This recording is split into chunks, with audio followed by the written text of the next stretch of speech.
Hey Spartans, welcome back. In today's video we're not going to be talking about if the Doom Slayer is related to the legendary William Joseph Blazkowicz. That video will be for another day when we get more information about the past of the Doom Slayer. Maybe in Doom Eternal, who knows. In this video we're just going to be talking about if both the reboots of Wolfenstein and Doom share the same continuidad,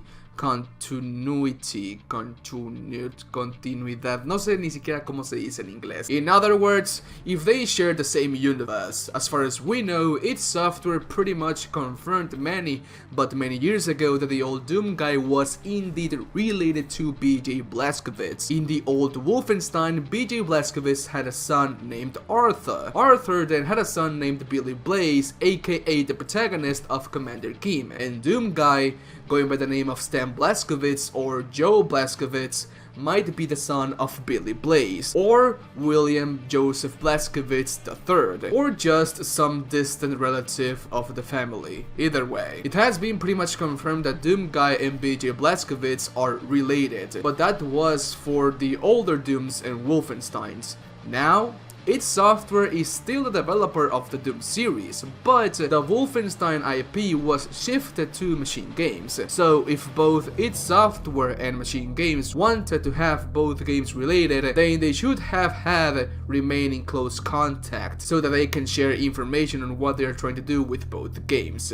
Anyways, in the Wolfenstein reboots, there are lots and lots of little details that tell us that both Wolfenstein and Doom might be in the same universe. So before I start this video, my beautiful Spartans, I know that our Spartan army, even though it's still pretty small, can spearhead the release of Doom Eternal. So if you want to do your part, my beautiful Spartan, all you need to do is leave a huge like and your thoughts about the Doom Slayer and Blazkowicz being related on the reboots. Thank you so much, enjoy the video. As we see in Doom 2016, the whole reason why the Union Aerospace Corporation was created, and the whole reason why the corporation set itself a base on Mars, was to resolve energy crisis that was going on Earth. Samuel Hayden himself even explains it on the campaign. Without the Argent energy filters they had created on the planet of Mars, Argent energy would become useless for humanity, and planet Earth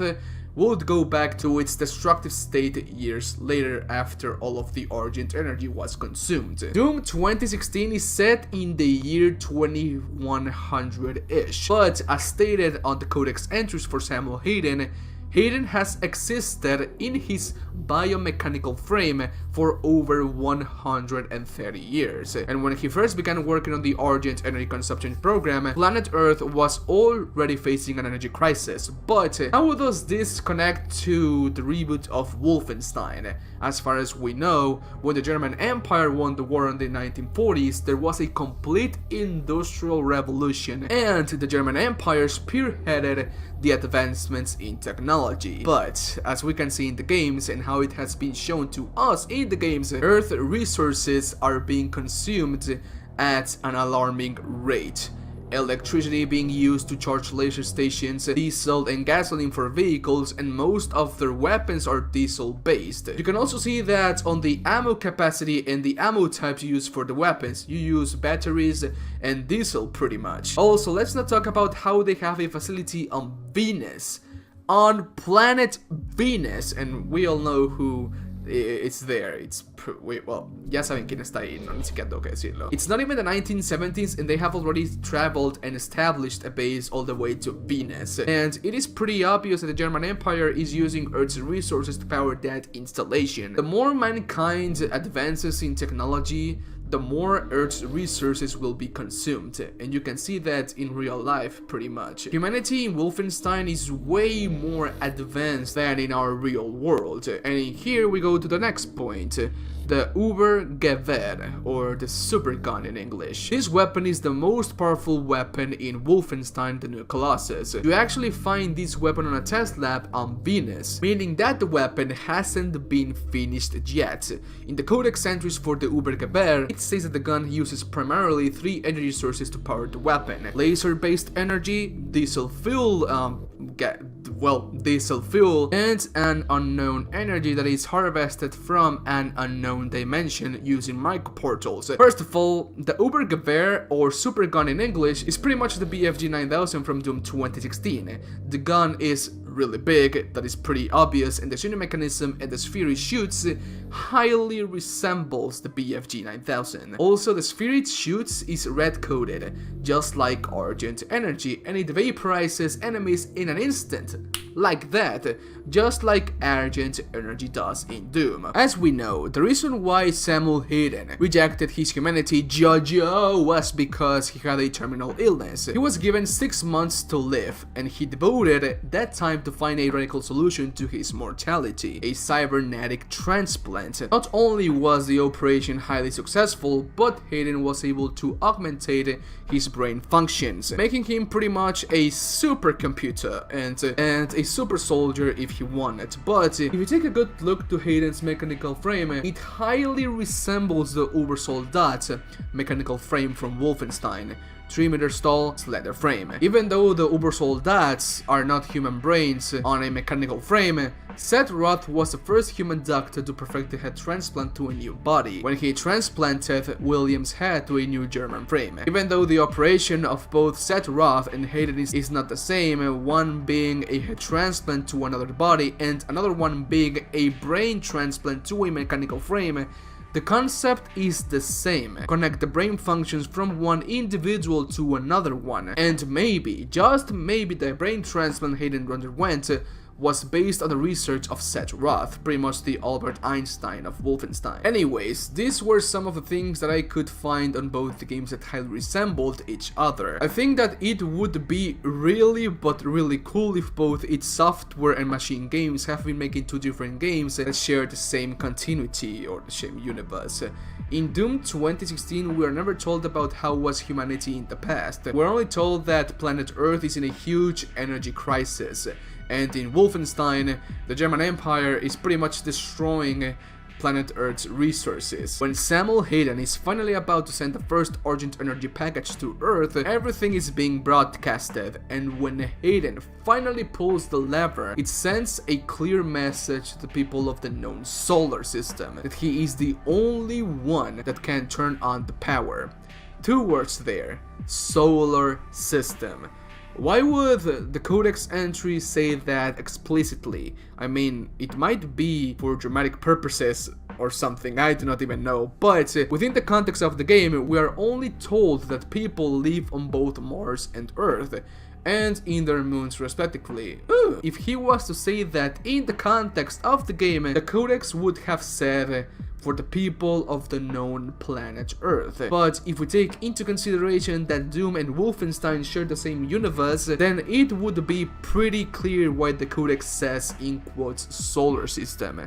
In Wolfenstein, the German Empire also resides in Venus, and we know who also resides there. Can this be a reference that Hayden is also sending a message to the descendants of that man in Venus or something? Who knows, honestly, but whatever. And also, that black sun dimension that pretty much absorbs anything might be a reference to hell. But the developer has said that 2009 Wolfenstein shouldn't be taken into account, so yeah. A little side note, but both Olivia Pierce and Caroline Becker share kind of the same backstory, and they kinda resemble each other physically as well. They were both paralyzed from the waist down, and they both use some type of power suit to make them walk yet again. They are both heavily driven by their own beliefs, and they would do everything in their power to reach their goals. The only difference here is that on the eyes of the player, Caroline is a hero and Olivia is a villain. Both Wolfenstein and Doom 2016 and onwards touch upon the subject of interdimensional travel. While in Doom 2016 is already fully perfected, as you can see you see soldiers go to the dimension of hell with Samuel Hayden, Wolfenstein also touches upon that subject. In Wolfenstein 2009, there's the Black Sun, a dimension that absorbs everything on its way, and it was said that the German Empire used the Black Sun, or had plans to use the Black Sun, as a source of energy for their weaponry and installations. But as the developer said in the past, that Wolfenstein game shouldn't be taken into account. it is not canon. The New Order and the Old Blood occur at the same time where Wolfenstein 2009 occurs, but with many differences, and the only instance of interdimensional travel and portals we have saw in the reboot of Wolfenstein is with the Ubergewehre and its highly resemblance of it using Argent energy. They are all little details, but if you connect the dots, it actually makes sense, to be honest. Both Wolfenstein and Doom are under the umbrella of Bethesda, so if Bethesda wanted, it could make this possibility possible. As far as gameplay goes, imagine that in Wolfenstein 3 we get a DLC or something along the lines of B.J Blazkowicz travel to hell and back. They already have microportals in use in the new Colossus, so it can really be possible. And last but not least, we know that the German Empire has spearheaded the technology progress for humanity. They already have bases on Venus, literally, and apparently they have spaceships able to travel from Venus to Earth really, but really fast. Maybe at the same time when the German Empire is finally defeated in Wolfenstein 3, the advanced technology branch will be turned into the UAC or something. As we know, the UAC corporation is the biggest technology corporation in the planet, so it is entirely possible that all the technology research that was done by the German Empire was transferred to the power of America. It has been said on Doom 2016 that the reason why the demons have been weaponized is because of the traitor Olivia Piss, and rightfully so. There is a part of the campaign where you reach the Advanced Research Facility, where the UAC branch of the Advanced Research Facility branch was trying to weaponize the demons with our own weaponry, and obviously they succeeded.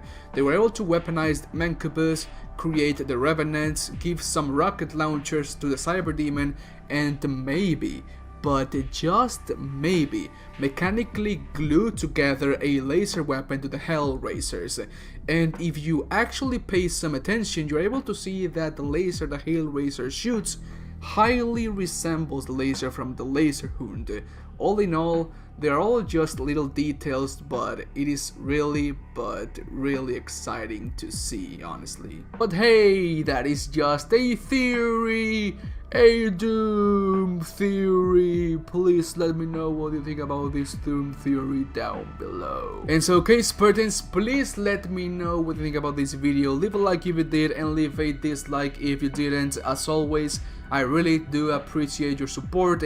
Every like and every comment is really, but really appreciated. The possibility of having both Wolfenstein and Doom being in the same timeline or in the same universe is highly, but highly intriguing, because imagine if the Doomslayer is the relative of B.J Blazkowicz, even though I've saw some comments in my videos that people do not want that the identity of the Doomslayer to be known, because the good thing about the Doomslayer, the interesting thing about the Doomslayer is that we do not know who he is or who it is, because maybe he's not a man, he's maybe a god or something. But anyways, who knows? Do not forget to follow me on Twitter, Instagram, and on Twitch, to the Discord server. You will not regret it. And so, okay, Spartans, as of today, if you guys like the video, slap a like on it, I will greatly appreciate it. And I'll see you Spartans in my next video. Bye bye, take care, and I love you very, but very much.